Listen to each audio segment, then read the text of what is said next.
Despite the controversy surrounding San Jose State, CSU beat them in the Mountain West Women's Volleyball Conference Championship game 3-1. Thanks to a bunch of transphobic schools, SJSU had the easiest path to the championship game. But we're not here to talk about women's volleyball. We're here to talk about pick-me girl Brooke Slusser and her attack on inclusion in sports. Brooke Slusser has joined a Title IX lawsuit that looks to exclude trans women from college sports. She, along with a former suspended coach, has made unsubstantiated claims against a fellow teammate for not only being transgender, but also for allegedly conspiring with CSU players to injure Slusser. In this video, we're going to take a look at that Title IX lawsuit, Slusser's claims and attacks, as well as everything that led to SJSU's path to the championship game, which included fighting an emergency lawsuit days before the start of the tournament. I also will be following the Associated Press and will not be naming the alleged transgender player out of respect, as she has not publicly commented on this issue. Going forward, we will simply refer to her as Jane. But if you're curious, her name is all over the place thanks to Slusser and the suspended coach having no respect. In 2022, Jane entered the transfer portal from Coastal Carolina University, and according to Melissa Bates-Moos, the suspended coach, Jane received a full scholarship to San Jose State. And by the way, I'm sure Melissa would love it if more people said her name, so we will simply refer to her as the suspended coach, because I have no respect for her, just as she has no respect for Jane. The suspended coach also alleges that SJSU was aware that Jane was transgender. Following the 2022 season, Brooke Slusser arrived at SJSU off of a transfer from Alabama. During the 2023 season, Jane had allegedly asked to room with Slusser during road matches, and at the end of the season, Slusser allegedly heard two players talking about Jane, referring to her as a dude. These players were not SJSU players and were not named in any lawsuit. According to court documents, Slusser was unsure of what to do with the information she had learned from the players at the end of the previous season and decided to sit on it instead of jumping to conclusions. That all changed in April of this year. The Biden administration introduced sweeping changes to Title IX protections that changed how colleges handle sexual harassment cases, further expanding protections for victims of sexual harassment. The changes also aim to crack down on discrimination against LGBTQ+ as well as pregnant students. Now, if you're a blue pill Republican who hasn't fallen victim to the woke mind virus, who makes everything about yourself instead of having empathy, you don't see these as protections for women. You see this as an attack on women by allowing, quote, biological men to participate in women's sports. Now, according to a study from Statista, a more reputable source than your racist uncle that watches too much Fox News, the top issues for voters in the election were inflation, immigration, the economy, abortion, healthcare, the environment, national security, taxes and government spending, and ninth, at just 4%, civil rights. Despite this, Slusser used these Title IX changes to start a culture war. According to court documents, Slusser confronted Jane about what she heard the previous semester. I've never seen a court case so heavily reliant on inadmissible hearsay. According to Slusser, Jane had admitted to being transgender, and I'm going to quote the actual court document because it is so blatantly disgusting. I will be omitting Jane's real name as the only change I make to this. Quote, Slusser asked why Jane had not shared this information with her before, particularly as they had been living together.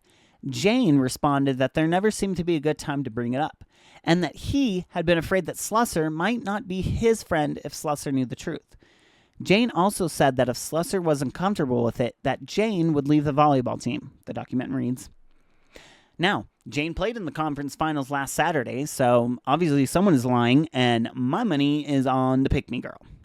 On August 16th, the Supreme Court, in a 5-4 ruling, big surprise, decided against the Biden administration's emergency request to enforce the new Title IX changes in states that had passed anti-trans legislation. In light of this ruling, conservative states that didn't have anti-trans legislation on the books used this ruling to pass their own laws. One of these states was Idaho, which is important as Boise State has a major role in this controversy.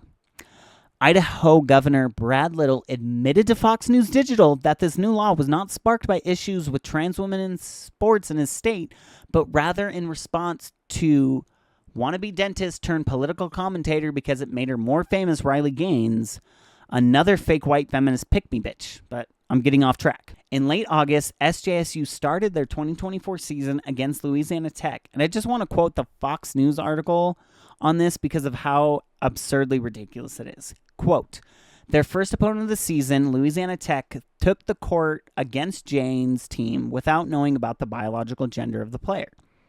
Louisiana Tech head volleyball coach Amber McCray confirmed to Fox News Digital that her team did not know about the situation involving Jane's natural birth sex, and they did not find out until the day after the match via rumors from parents. I'm breaking this timeline down like this so you can get a full picture of how ridiculous the arguments in this case are. Now, on September 14th, Southern Utah became the first school to forfeit against SJSU over the, again, rumors of a transgender player on the team. Since September 19th, SJSU has had police protection during their match due to threats against the school.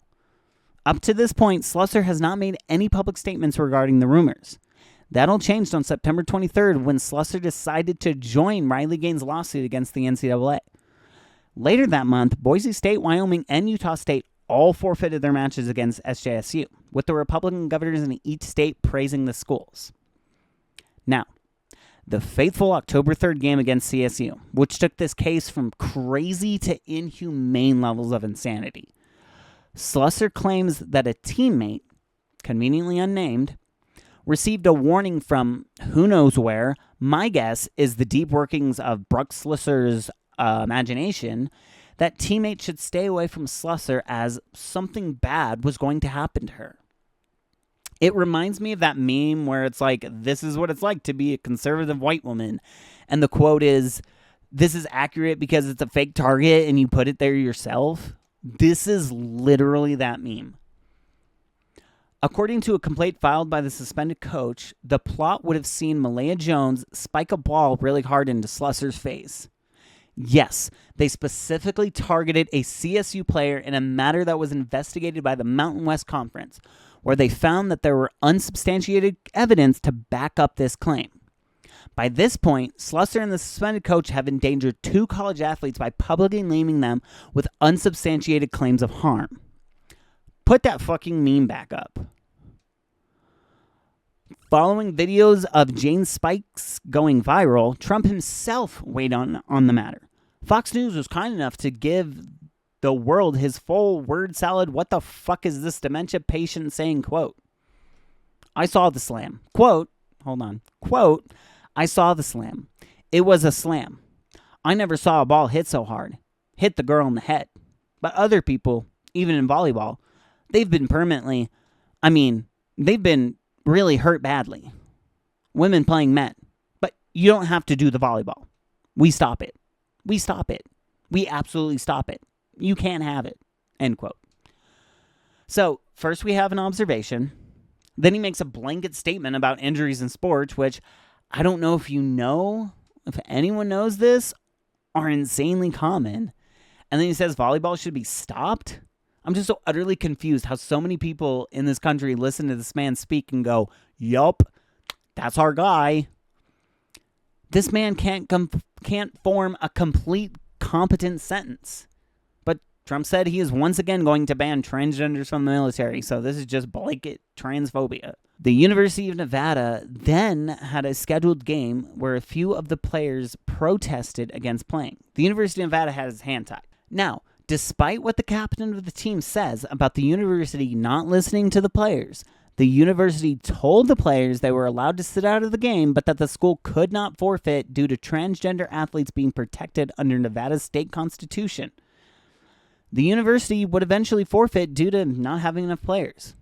I keep bringing this meme back up because it's so true. Like, you made the decision to play volleyball at a university in a state that has protections for trans athletes in sports. No one put a gun to your head and said, you have to play women's volleyball at the University of Nevada or else. Like, what gives someone the audacity to claim they have more of a right to play a sport over someone else? It's disgusting and shameful, and I blame the parents for teaching and enabling this behavior. On November 2nd, the suspended coach was formally suspended. This was when she was actually suspended, following the outcome of her complaint against CSU after the game on October 3rd. Slusser whined to Fox News the following day that the players allegedly felt unsafe following the coach's suspension. While Fox News and other right-wing media, as well as Republican politicians, were making trans women a focal point on news and in campaigns, the Democrats abandoned their base and instead of fighting against this barrage of blatant transphobia and sexism, held rallies with moderate Republicans and then wondered why Kamala lost the election. I have only seen AOC and Sarah McBride to actually speak out against the rhetoric from the right. Prior to the Mountain West tournament, the suspended coach filed an emergency lawsuit against SJSU to ban Jane from playing in the tournament. Judge Cato Cruz of Colorado was the presiding judge for the case. The first 45 minutes was dedicated to what pronouns to use when talking about Jane. 45 minutes. That's an entire quarter of football with commercials, or an entire half of soccer minus stoppage time. All to come to the conclusion to respect Jane's pronouns and to not give in to the unsubstantiated claims that she's even transgender. The day before the tournament was set to begin, Judge Cato ruled that plaintiffs failed to show irreparable harm by waiting until the end of the season to file an emergency injunction, especially given that Jane had been on the team since the 2022 season and then the Mountain West had protections for trans athletes on the books since August of that year. Quote, considering the nature of this relief, the court finds it alters the status quo because SJSU's alleged trans teammate has been on its roster since 2022 and throughout the 2024 season, and because the TPP has been in effect, whether or not posted publicly, since August of 2022, end quote. TPP stands for Transgender Protection Policy. Boise State won their quarterfinal match and was set to play SJSU in the semifinals. SJSU had received an automatic berth into the semis due to their record. However, just hours after celebrating their victory and advancement in the tournament, Boise State forfeited their game, allowing SJSU to advance to the final without even playing a single game in the tournament. During CSU's semifinal match against San Diego State, 3 players kneeled during the national anthem, including Malia Jones, the player accused of conspiring with Jane to injure Brooke Slusser back in October. CSU won their game against SDSU and announced that they would not be forfeiting the championship. Hopefully, anyone watching this video can agree with Judge Cato. Jane's inclusion on the team does not give them an unfair advantage, it's not harmful to the other women on the court, and attacks against her only further fuels the misogynistic rhetoric about how a woman is supposed to look and act. In my next video, we will cover the broader issues in the attacks on trans women, why trans men don't face the same level of discrimination, and how all of this is just one giant pushback on women's rights. All I have to say is be kind. And Jane playing a sport you don't watch has no effect on your everyday life, Earl from rural Wisconsin. Take care, everyone.